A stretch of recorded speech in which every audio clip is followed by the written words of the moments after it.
तो हेलो नमस्ते एंड जय श्री कृष्ण फ्रेंड्स। आशा करती हूँ कि आप सभी बढ़िया होंगे। दिन की शुरुआत हो रही है सुबह सुबह बच्चों की स्कूल की पीटीएम से। आज आ गई हूँ स्कूल में। आज है बच्चों की स्कूल की पीटीएम और बहुत ही इम्पोर्टेंट था। बड़े बेटे का 10th स्टैंडर्ड है तो उसके लिए आना बहुत ज़्यादा ज़रूरी था।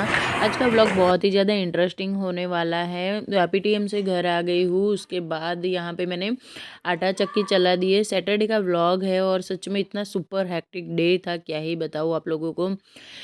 स्कूल से आकर मैंने पूजा पाठ कर दिया है, क्योंकि पूजा पाठ करके नहीं गई थी मैं। सुबह बहुत ज़्यादा स्कूल पहुंचने में थोड़ा सा लेट हो रहा था, इसलिए फिर सोचा कि चलो आके करूँगी। और रात को राशन लेकर आए थे डीमार्ट से। ये मंथली ग्रोसरी है पूरा। और इसको ना मैंने बिल्कुल एज इट इज़ ऐसे ही छोड़ दिया था। सोचा पहले स्कूल, सबसे पहले बच्चों का फ्यूचर, फिर बाद में काम तो घर के होते रहते हैं। तो यहाँ पे सबसे पहले मैं निकालूंगी पोहा। पोहा मैं पूरा महीने भर के लिए लेकर आई हूँ। 2 से 3 किलो जितना पोहा ले आती हूँ, क्योंकि देखिए बच्चे अब बड़े हो रहे हैं। बढ़ते बच्चों का खाना पीना सब कुछ ना बढ़ने लगता है। घर में हम 4 लोग हैं, चारों लोग को एक समान खाना पीना चाहिए होता है। तो उसी हिसाब से सारी चीज़ों को मैनेज करना पड़ता है। थोड़ा सा सूझबूझ और चालाकी से काम करते हैं तो महीने का राशन ना 2 महीने तक मेरा कभी कभी चल जाता है। बहुत सारी ऐसी चीज़ें होती है जो ना एक बार ले आओ फिर 2-3 महीने तक उनको नहीं लाना पड़ता है। यहाँ पे एक विनेगर का बॉटल भी मैं लेकर आई थी। इस बार ना विनेगर ख़त्म हो गया था। और ये नेल कटर है, बारी बारी ना खो जाता है। और उसके बाद ये बहुत ही इम्पोर्टेंट होता है हीट का स्प्रे। ये ना बहुत ज़्यादा हमारे यहाँ पे मच्छर, चींटियाँ और न जाने कितने ज़्यादा कॉकरोचेस हो जाते हैं। तो कहीं पे भी कुछ भी दिखता है सीधा इसको स्प्रे करो। और जब भी क्लीनिंग करती हूँ ना, वैसे तो सच बताऊँ मेरे घर कॉकरोच नहीं आते हैं, लेकिन जो छोटे छोटे से इंसेक्ट होते हैं ना वो बहुत ज़्यादा गंदे से दिखते हैं। और जब भी कहीं पे भी सफाई करती हूँ तो एक स्प्रे हमेशा करके ही छोड़ती हूँ मैं हीट का, इसलिए कॉकरोचेस नहीं आते हैं। उसके बाद यहाँ पे अब नंबर आता है बारी बारी से राशन को रिफ़िल करने का। तो इसमें ना पुरानी सी सूजी पड़ी हुई थी, उसको मैंने निकाल लिया है। साथ में नहीं ऐड करूँगी, दोनों को अगर साथ में ऐड कर देते नया पुराना तो फिर ना जल्दी से बिगड़ जाता है, उसमें कीड़े लग जाते या फिर एक अजीब सी ना स्मेल आने लगती है। उससे अच्छा ये है कि पुरानी चीज़ों को अलग निकाल लो, उन्हें पहले यूज़ कर लो और फिर बाद में ये जो नया सामान है ये यूज़ में ले लेंगे। तो और ना किचन में जब भी इस तरह के राशन अब अगर लूज़ में लेकर आते हो मेरी तरह, तो इस तरह की क्लिप्स ना डीमार्ट में मिलते हैं। वो बहुत ज़्यादा इंपॉर्टेंट होते हैं। बचे हुए पैकेट्स को बिल्कुल पैक कर देता है, बिना किसी हार्मफुल केमिकल, बिना किसी भी तरह के, बिना की प्रॉब्लम के, बिना ही आसानी से ना ये बिल्कुल एयर टाइट पैक हो जाता है। और हाँ, बचे हुए पैकेट्स आप लोग कहाँ पे रखते हो कमेंट करके ज़रूर बताना। वीडियो में कुछ भी अच्छा लगता है आगे तो प्लीज़ चैनल को सब्सक्राइब ज़रूर करना है और एक प्यारा सा लाइक दे के ज़रूर जाना। यहाँ पे मैंने मूंगफली के दानों को भी भर लिया है, क्योंकि सबसे ज़्यादा मेरे किचन में यूज़ होने वाली चीज़ है ये जो मूंगफली के दाने हैं ये, क्योंकि बच्चों को भी बहुत ज़्यादा पसंद है, हर एक चीज़ में डलवाते हैं। और वैसे भी ये दोनों ना जब भी इनको टाइम मिलता है निकाल के अपने आप ऐसे ही कच्ची भी खा लेते हैं। और उसके बाद बेसन, इसको भी एक छोटे से डब्बे में मैं भर लूँगी। जैसे जैसे यूज़ होता जाएगा वैसे वैसे कंटेनर रिफ़िल होता जाएगा। ज़्यादा बल्क में ही लेकर आती हूँ चीज़ों को। मेरे घर से एक तो मार्केट काफ़ी ज़्यादा दूर है और बारी बारी से ख़रीदने से अच्छा मुझे ये लगता है कि एक ही बारी में सामान ज़्यादा लेकर आ जाओ, फिर महीने भर 2 महीने भर की शांति हो जाती है। राई, ज़ीरा, सारी चीज़ों को थोड़ा थोड़ा मैं जो पैकेट्स थे वो लेकर आई थी, क्योंकि ऑलरेडी मेरे पास घर में आधे आधे से पैकेट्स पड़े हुए थे। सभी चीज़ों को रिफ़िल कर लिया है। और डब्बे ना मेरे हमेशा धुले हुए रहते हैं, मुझे एक ही बारी में किचन के सारे डब्बों को खाली करके धुलना नहीं पड़ता। आप देख सकते हो यहाँ पे हर एक डब्बा बिल्कुल नीट एंड क्लीन है। जैसे ही ख़त्म होता है तुरंत वॉश होकर ही सीधा अपनी जगह पे जाता है। अदरवाइज़ ना मैं अंदर नहीं रखती हूँ, गंदे डब्बे बिल्कुल भी नहीं रखती हूँ कैबिनेट में, एक बार साफ़ करके ही रखती हूँ। तो ये बहुत अच्छी चीज़ हो जाती है मेरी, कि जब भी मुझे यूज़ करना हो किसी तरह का प्रॉब्लम नहीं रहता है। तो इस तरह के छोटे छोटे टिप्स होते हैं, छोटी छोटी सी ना गृहस्थी। देखिए संभालते संभालते हम लोग एक टाइम ऐसा आ जाता है कि हम लोग परफेक्ट हो जाते हैं। पहले से कोई परफेक्ट नहीं होता है। शादी से पहले तो किसी ने इतना काम भी नहीं किया होता है। और गरम मसाले मेरे मेरे ना नज़र के सामने रहते हैं, इस वाइट वाले बॉक्स में जो सामने लगाया हुआ है, क्योंकि खाना बनाने के टाइम पे ना हैंडी रहते हैं और बारी बारी से जो कैबिनेट है इसको मुझे खोलना नहीं पड़ता है। तो जितने यूज़फुल है, किचन किंग हो गया, गरम मसाला हो गया और चाट मसाला हो गया, सब्जी का मसाला हो गया, ये सारे इस वाले वाइट वाले बॉक्स में ही रहते हैं। इसके लिए मुझे ना कुछ सोच के रखा है मैंने, मेकओवर करूँगी किसी टाइम पे थोड़ा बढ़िया सा लुक के लिए। और जो बची हुई चीज़ें हैं उनको मैं इस तरह के एक प्लास्टिक के डब्बे में भर के रख दूँगी। इस बार ना ऐसे पैकेट्स बहुत कम लेकर आई हूँ जो मेरे एक्स्ट्रा होंगे, क्योंकि जब भी ग्रोसरी घर में किसी भी तरह की ख़त्म होती है तो एक डायरी रखती हूँ, उसके अंदर मैं ना लिखती जाती हूँ, ताकि घर में अननेसेसरी सामान ना आ जाए और फिर एक्स्ट्रा सामान आ जाता है, फालतू के पैकेट्स वैसे के वैसे पड़े रहते हैं और जब तक वो यूज़ आगे का सामान यूज़ होता है तब तक महीना डेढ़ महीना हो जाता है। और यहाँ पे जितनी भी ग्रोसरी है वो थोड़ा-सा ये जो डब्बे हैं उलट-पुलट हो गए थे, तो इनको थोड़ा-सा मैंने साथ में अरेंज कर लिया है ताकि ना देखने में भी थोड़ा-सा सुंदर दिखे और ये जो उलट-पुलट पड़ी हुई चीज़ें हैं ये भी व्यवस्थित हो जाए। तो जब भी टाइम मिले इस तरह से हमें हाथ मारते रहना चाहिए ताकि हमारी चीज़ें व्यवस्थित रहे। क्योंकि देखिए किचन में सुबह-सुबह हमें खाना बनाना होता है, नाश्ता बनाना होता है, लंच बॉक्स रेडी करने होते हैं, वो चाहे हस्बैंड हो या फिर बच्चे हो। लेकिन जल्दबाजी में ना कितना भी आप संभाल के काम करो, थोड़ा-सा तो किचन उलट-पुलट हो जाता है। तो इस तरह से अगर आप टाइम टू टाइम हाथ मार लेते हो, तो आपकी चीज़ें कंप्लीट रहती है। अब नंबर आता है पूजा की चीज़ों का, तो ये कपूर और बहुत सारी चीज़ें लेकर आई हूँ। धूप हो गए, मैच स्टिक हो गई, इन सारे को ना मैं इस तरह के एक प्लास्टिक के डब्बे में ही रखती हूँ, ताकि मुझे जब भी पूजा का सामान चाहिए मुझे एक ही चीज़ से मिल जाए। यहाँ पे अजवाइन, जो मैं सुबह अजवाइन और मेथी दाना का पानी लेती हूँ वो बहुत ज़्यादा ज़रूरी है मेरे पीसीओडी के प्रॉब्लम्स के लिए। तो उनको भी मैंने रिफ़िल कर लिया है अलग से एक डब्बे में। मैं अपने लिए अलग लेकर आई हूँ, किचन के यूज़ के लिए भी अलग लेकर आई हूँ। और सबसे ज़्यादा इम्पोर्टेंट है मेरा ज़ीरा, तो उसे भी मैंने इस तरह से बिल्कुल रिफ़िल कर लिया है। थोड़ा-सा ट्रांसपेरेंट रहती है ना चीज़ें, तो आमने-सामने दिखाई देती हैं, तो कुकिंग का टाइम जो होता है ना वो हमारा काफ़ी ज़्यादा बच जाता है। अब नंबर आता है मेरे ये बचे हुए जो पैकेट्स हैं इनका सामान जो मैंने रिफ़िल किया है और जो बचे हुए हैं उनको मैं इस तरह के बास्केट रखती हूँ। आपके पास इस तरह के बास्केट होना बहुत ज़्यादा ज़रूरी है। मार्केट में बहुत ही ज़्यादा सस्ते मिल जाते हैं ये, 20-20 रुपए के, 30-30 रुपए के आसानी से ये मिलने वाले बास्केट है। लेकिन अगर इससे ना आप पैकेट्स को ऐसे के ऐसे रख दोगे तो आपके जहाँ रखा है वो चीज़ पूरी ना बिखरी-बिखरी सी दिखेंगी। और इस तरह के पैकेट्स आप अगर इस तरह से रखते हो किसी एक पर्टिकुलर बास्केट में, इन सभी चीज़ों को मैं फ्रिज में रखूँगी। फ्रिज में रखने से ना लंबे टाइम तक इनमें कोई कीड़े या फिर कुछ भी नहीं आता है। तो फ्रिज में ऐसे के ऐसे तो रख नहीं सकते, इतना तो ज़्यादा जगह किसी की फ्रिज में नहीं होती, क्योंकि वो कबर्ड नहीं है, फ्रिज है। उसके अंदर एक लिमिटेड स्पेस होता है। तो इस तरह के अगर आप बास्केट में रखते हो तो आपकी चीज़ें ना बहुत ही बढ़िया सुंदर तरीके से ढंग से अरेंज की हुई दिखती भी है और चीज़ें आपको सामने से तुरंत मिल भी जाती है। अब मैं लेकर आई हूँ धनिया पाउडर। तो इस तरह के मसाले ना मैं घर में ही बनाती हूँ, बाहर से बिल्कुल नहीं खरीदती हूँ। धनिया पाउडर बनाने के लिए मैंने जो ये धनिया का पैकेट था 200 ग्राम का, 250, 200 या 250 याद नहीं है, कुछ ज़्यादा मुझे, इसको ना मैंने रख दिया है एक पैन को गर्म होने के लिए। और इसी पैन में मैं ना मीडियम टू स्लो फ्लेम पे इसको 5 से 10 मिनट तक ना बिल्कुल अच्छे से भून लूँगी। 5 मिनट में तो अच्छे से ये हो जाता है, लेकिन फिर भी इसका सारा मॉइस्चर ख़त्म हो जाना चाहिए, तभी जाके आपका पाउडर अच्छे से बनेगा।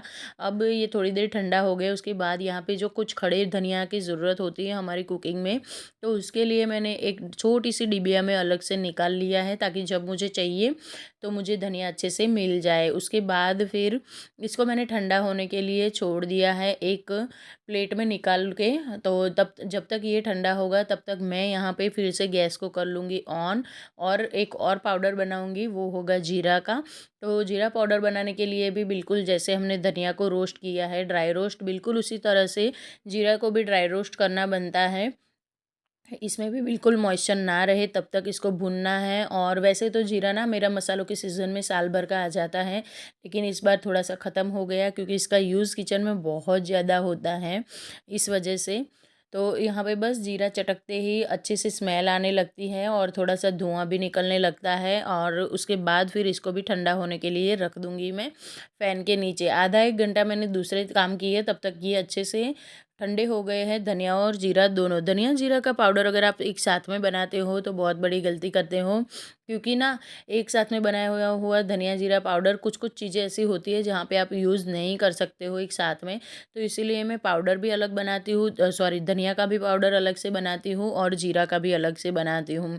तो धनिया का जो पाउडर होता है वो सब्जियों में ही यूज़ होता है, और धनिया का पाउडर, और जीरा का जो पाउडर होता है वो आपके छाछ के मसाले के लिए, चाट में, दही बड़े हो गए, उन सभी में अलग से यूज़ होता है। तो थोड़ा-सा सोच समझ के कामों को करेंगे, साथ में नहीं बिल्कुल भी करेंगे, धनिया जीरा पाउडर को एक साथ नहीं करेंगे, तो काफ़ी ज़्यादा हमारा टाइम भी बच जाएगा, और जब भी हमें चाहिए होगा, हमारे पास ना ये पाउडर जीरा का भी अवेलेबल होगा। तो बस बिल्कुल इसी तरह से जैसे मैंने धनिया का पाउडर बनाया है, जीरा का भी बना लूँगी, और दोनों को अलग-अलग स्टोर भी कर लूँगी।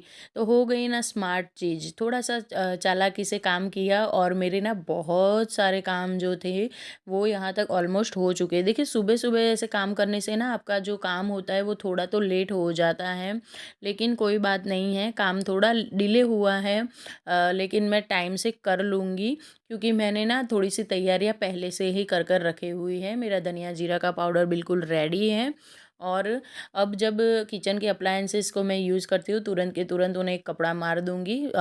थोड़ा-सा डीपली क्लीनिंग तो नहीं किया, क्योंकि शाम को ये फिर से यूज़ होगा। सैटरडे वाले दिन सच में मेरे बहुत ज़्यादा काम होते हैं। सुबह से लेके शाम तक मुझे बिल्कुल भी फुर्सत नहीं होती है। अब यहाँ पे ये जो लिक्विड है वॉशिंग मशीन का, ये भी लेकर आ गई थी 5 किलो वाला पैक, तो इसको भी मैं रिफ़िल कर लूँगी 1 केजी वाले डब्बे में। और बहुत सारे होते हैं डीमार्ट में, ऑफ़र में होते हैं, बहुत सारे कम रेट में मिल जाते हैं हमें। तो थोड़ा-सा सोच समझ के अगर आप प्राइसिंग को देख के चीज़ों को लेकर आते हैं, तो ना बहुत ज़्यादा आपके पैसे भी की भी बचत हो जाती है। अब इस तरह का म्यूज़िक बज के ये जो मेरी आटा चक्की है, ये मुझे बता देती है कि बहन चलो मैं रेडी हूँ, मुझे आटा मैं पीस चुकी हूँ, और मुझे निकाल लो डब्बे में से। तो बस देखिए आप, थोड़ी-सी ना आटा चक्की में कुछ प्रॉब्लम चल रही है, तो इस तरह से आटा काफ़ी ज़्यादा गिर जाता है, और पूरे घर में ना आटा-आटा हो जाता है, काफ़ी उड़ता है हवा में। लेकिन क्या करें, मुझे ना बाहर का पिसा आटा बिल्कुल पसंद नहीं है, बाहर की चक्की का पिसा हुआ आटा थोड़ा-सा मेरा उड़ता है, थोड़ा काम बढ़ जाता है तो बढ़ जाता है, लेकिन ना मैं इस तरह से बाहर की चक्की का आटा मुझे बहुत कम पसंद आता है। घर के गेहूँ होते हैं, घर की चक्की होती हैं, तो उस पिसे हुए आटे की बात ही कुछ अलग होती है। बिल्कुल आपको साफ़-सुथरा और बिना किसी मिलावट का आपको अपना घर का आटा मिल जाएगा। इसको बिल्कुल मैंने ट्रांसफ़र कर दिया है, और फिर से अब मैं इस डब्बे को रख दूँगी चक्की में, और फिर से थोड़ा-सा गेहूँ जो है, वो जो मैंने साफ़ करके रखे थे सुबह, इनको मैं फिर से लगा लूँगी। तो जब तक मैं दूसरे कामों को करूँगी तब तक ये पीस जाएगा, और मेरा 15 से 20 दिन का आटा रेडी हो जाएगा। तो बस इस तरह से सुबह-सुबह चलते रहते हैं मेरे काम, और थोड़ा-सा मैं भी काम रह के कामों को करती हूँ तो हो जाता है, कोई बहुत बड़ी बात नहीं होती है घर के काम करना। अब चीज़ों को अरेंज कर रही हूँ, यहाँ पे मेरा यूटिलिटी एरिया मैंने थोड़ा-सा बनाया हुआ है सिंक के नीचे, तो वहीं पे मैंने रख दिया है ये जो मेरा वॉशिंग मशीन का एक्स्ट्रा लिक्विड था वो, ये जो डब्बा है ये जाएगा अपनी जगह पे।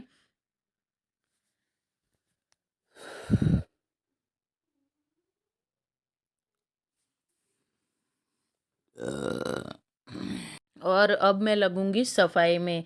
तो सफाई करने के लिए भी एज़ इट इज़ जो मेरा रूल है, जिस जगह को मुझे क्लीन करना है वहाँ से सारी चीज़ों को हटा देती हूँ। इतना सारा राशन मैंने रिफ़िल किया है, तो ज़ाहिर-सी बात है कि बहुत ज़्यादा गंदगी मची है, कचरा बहुत ज़्यादा पड़ा हुआ है। तो बस यहाँ पे एक हाथ मार लूँगी मैं प्लेटफ़ॉर्म के ऊपर, और मेरा प्लेटफ़ॉर्म भी बिल्कुल क्लीन हो जाएगा। तो आसानी रहेगी थोड़ी-सी।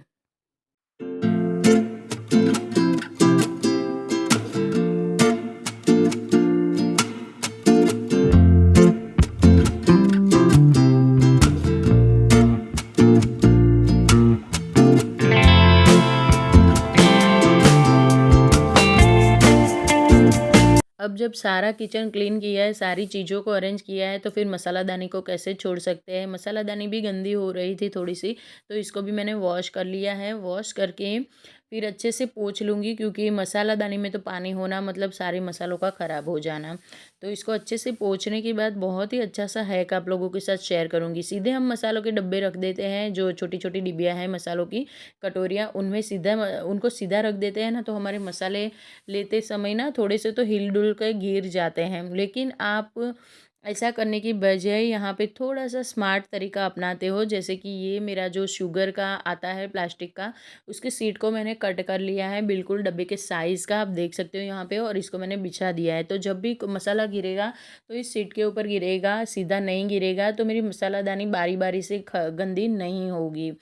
तो बस कुछ इस तरह से मैं थोड़ी सी स्मार्टनेस दिखाती हूँ किचन में, और मेरे काम ना काफ़ी ज़्यादा आसान हो जाते हैं। जब भी अब ये गंदा होगा मैं इसको निकाल के क्लीन कर लूँगी। इसकी जगह पे मेरे पास दूसरा भी है पैर में, तो मैं दूसरा बिछा दूँगी, तो ये हो जाएगा कि मुझे ना बारी-बारी से मसालादानी को क्लीन नहीं करना पड़ेगा। 1 महीना तक मेरी मसालादानी नॉर्मली चल जाएगी, और महीने के बाद फिर मैं उन्हें गंदी हो या ना हो इस तरह से वॉश कर ही लेती हूँ। अब जो मसाले पीसे हैं उनको भी मैं रिफ़िल कर लूँगी। तो मसालादानी भी बहुत ही बढ़िया तरीके से रेडी है। आप देख सकते हो धनिया जीरा का पाउडर मैंने किस तरह से यहाँ पे मिक्स किया है। धनिया को लिया है मैंने 80%, 20% लिया है मैंने जीरा पाउडर, और मेरा धनिया जीरा पाउडर है ये रेडी है। तो एक साथ में सब्जी के लिए एक साथ में हो गया, और बहुत सारी चीज़ों के लिए ये अलग से भी हो गया। तो आप में से कौन-कौन इस तरह से कामों को करता है मुझे कमेंट करके ज़रूर बताना, और हाँ, आपको पसंद आएगा तो मुझे पता है आप क्या करोगे। थोड़ा-सा यहाँ पे खड़े मसालों को भी मैंने साथ में भर लिया, क्योंकि बहुत सारी दालों में ना मेरे खड़े मसाले बहुत ज़्यादा यूज़ होते हैं। तो खड़े मसाले और जो रेगुलर स्पाइसेस है सारे स्पाइस बॉक्स में आ गए हैं। चलिए अब इस डब्बे को करते हैं बंद, और अच्छे से पोंछ के, और फिर लगते हैं आगे के कामों में।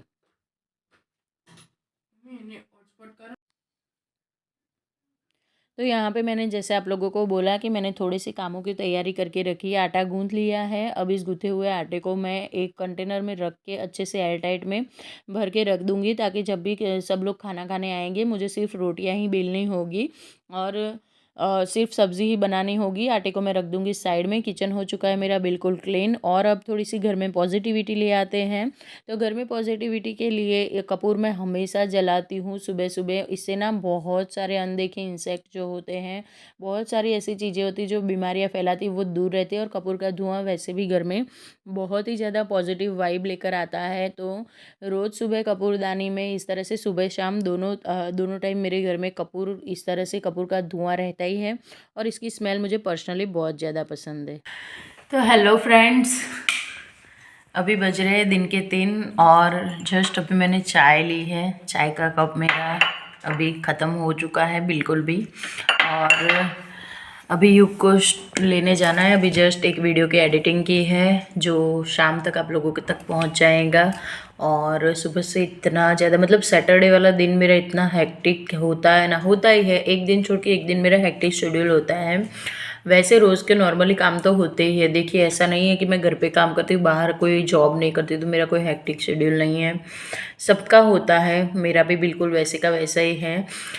सुबह सीधा गई मैं पीटीएम, वहाँ से आते ही फिर लग गई ग्रोसरी और इन सब चीज़ों में, और उसी काम में मुझे 12:30 बज गए थे। फिर युग को लेने गई स्कूल, उसको लेकर आई, फिर खाना पीना हुआ, और वो सब समेटते समेटते 1 डेढ़ बज गया। 2 बजे उसको ट्यूशन छोड़ने गई। अब बज रहे हैं 3 में बस 5 मिनट की देरी है, 3 बजे उसकी छुट्टी हो जाती है। तो अब जाऊंगी उसको ट्यूशन लेने के लिए।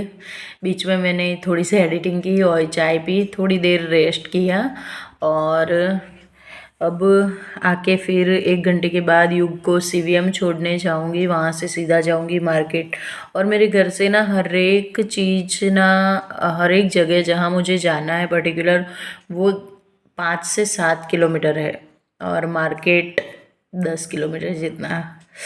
तो आप लोग समझ सकते हो दिन भर मुझे कितना भागना पड़ता है। और युग का ना सीवीएम एक दिन छोड़कर एक दिन होता है, रोज़ नहीं होता है। तो जिस दिन उसका सीवीएम होता है ना, उस दिन मेरा बहुत ज़्यादा भागा दौड़ी वाला दिन होता है, क्योंकि सुबह से लेकर शाम तक। पहले क्या होता था ना, अंशु स्कूल जाता था, दोनों भाई स्कूटी लेकर जाते थे, उनका प्राइवेट व्हीकल है तो मुझे नहीं जाना पड़ता था। लेकिन अब हो ये रहा है ना कि अंशु के 10th बोर्ड के एग्ज़ाम आ रहे हैं, तो उसको मैंने, और सच बताओ तो इतना ज़्यादा अभी तो टेंशन वाला माहौल चल रहा है, एग्ज़ाम बिल्कुल पास में है, तो मैं अब उसे कहीं पे भी जाने नहीं देती हूँ। मैंने बोला मैं 10-15 दिन या फिर 1 महीना मैं थोड़ा भाग लूँगी, तू अपना पढ़ाई में देख। तो बस ये सब चल रहा है, तो आप लोग समझ सकते हो क्या हाल होता होगा मेरा दिन भर। वैसे आंखें भी एकदम थकी थकी से, ऊपर से आज एकादशी का व्रत भी है, तो थोड़ा सा तो होता है। कोई नहीं, चलिए अब मैं जा रही हूँ युग को लेने के लिए, आके वॉइस ओवर करके वीडियो एडिट करूँगी, सॉरी वीडियो अपलोड करूँगी, और फिर क्या करती हूँ आप लोगों के साथ ज़रूर शेयर करूँगी। अगर हिम्मत रही तो, थक गई तो फिर बात ही अलग है।